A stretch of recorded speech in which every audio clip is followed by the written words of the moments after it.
विद्यार्थ्यांनो, उद्या आपला भूगोलचा पेपर आहे आणि भूगोलच्या पेपरमध्ये 1 गुणांचे प्रश्न येतात. म्हणजे एका वाक्यात उत्तरे लिहा आणि ते 4 मार्कासाठी असतात. म्हणजे तुम्हाला 5 पैकी 4 लिहायचे असतात. आता असे मी 20 प्रश्न काढलेले आहेत. त्यातले प्रश्न परीक्षेला येऊ शकतात. दुसरी गोष्ट, टीव्हीवरती न्यूज आहे की सांगोला या ठिकाणी पेपर चोरीला गेलेले आहे. पण त्यामुळे तुमचा पेपर कॅन्सल होईल असं काही दिसत नाहीये. पेपर आहे उद्या, पेपरला जायचंय. नॉर्मली तेवढ्या भागातले पेपर स्टॉप करून त्यांची परीक्षा पुढे घेऊ शकता. पण पूर्ण महाराष्ट्रामध्ये पेपर कॅन्सल होईल असं काही नाहीये. त्यामुळं तुम्ही अभ्यास करत राहा. तुमचा पेपर उद्या वेळेत होईल. ठीक आहे. चॅनलवर नवीन असेल तर सबस्क्राईब करून टाका. आपलं टार्गेट 1000 सबस्क्रायबर्सचं आहे आणि आता खूप थोडे सबस्क्रायबर बाकी आहेत 1000 होण्यासाठी. तर आता बघा सुरू करूया. आपले 20 प्रश्न कुठले आहेत?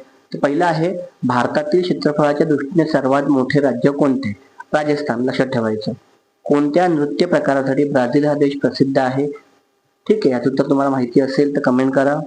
ब्राझीलचा बहुतांश भाग कोणत्या गोलार्धात आहे? त्यानंतर ब्राझीलमधील लोकप्रिय खेळ कोणता? तर माहिती असेल तर कमेंट करा. ब्राझीलमधील सर्वोच्च शिखर कोणते आहे? त्यानंतर जगातील सर्वात मोठा त्रिभुज प्रदेश कोणता? हा अमेझॉन नदीचा त्रिभुज प्रदेश आहे.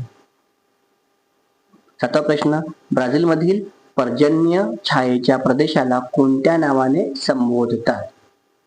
त्यानंतर लिंग गुणोत्तर म्हणजे काय? तुम्हाला माहिती आहे की दर 1000 पुरुषांमागे असलेल्या स्त्रियांच्या संख्येला आपण काय म्हणतो?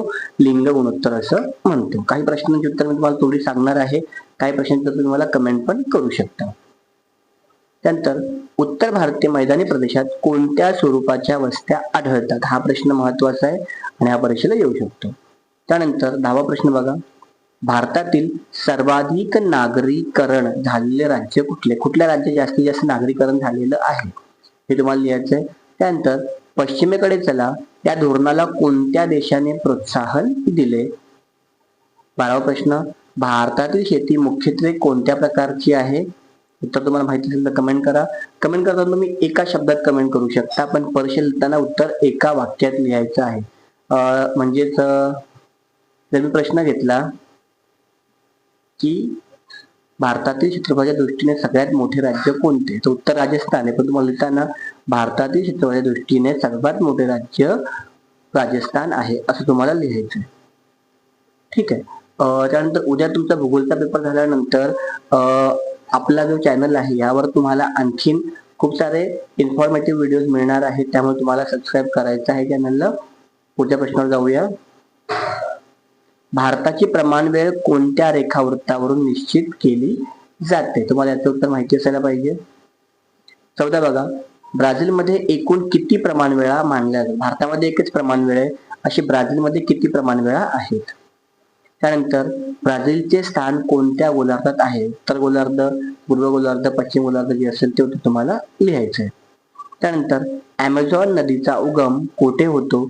यासोबत तुम्ही लक्षात ठेवा की गंगा नदीचा उगम कुठे होतो हा पण प्रश्न येऊ शकतो.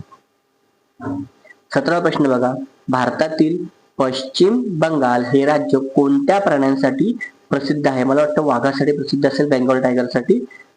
तुमचं बरोबर उत्तर असेल तुम्ही ते लिहू शकता. पुढच्या प्रश्नावर जाऊया. बघा शेवटचे 3 प्रश्न. सरासरी आयुर्मान म्हणजे काय?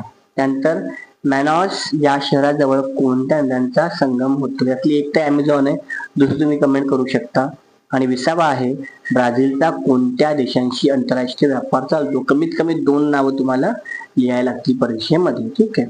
अशा प्रकारे हे 20 प्रश्न आहेत आणि हे 20 प्रश्न खूप महत्वाचे आहेत. यातले प्रश्न परीक्षेला उद्या येऊ शकतात. उद्यासाठी सर्वांना हार्दिक शुभेच्छा आणि इथून पुढेही आपण तुम्हाला अशीच इन्फॉर्मेटिव्ह व्हिडिओज, प्रश्नपत्रिका सोडवून त्यानंतर 11वीचा फॉर्म कसा भरायचा अशा गोष्टी सांगणार आहोत. त्यामुळे चॅनलशी तुम्ही जोडून राहा आणि असेच प्रोत्साहन देत राहा. भेटूया पुढच्या व्हिडिओमध्ये.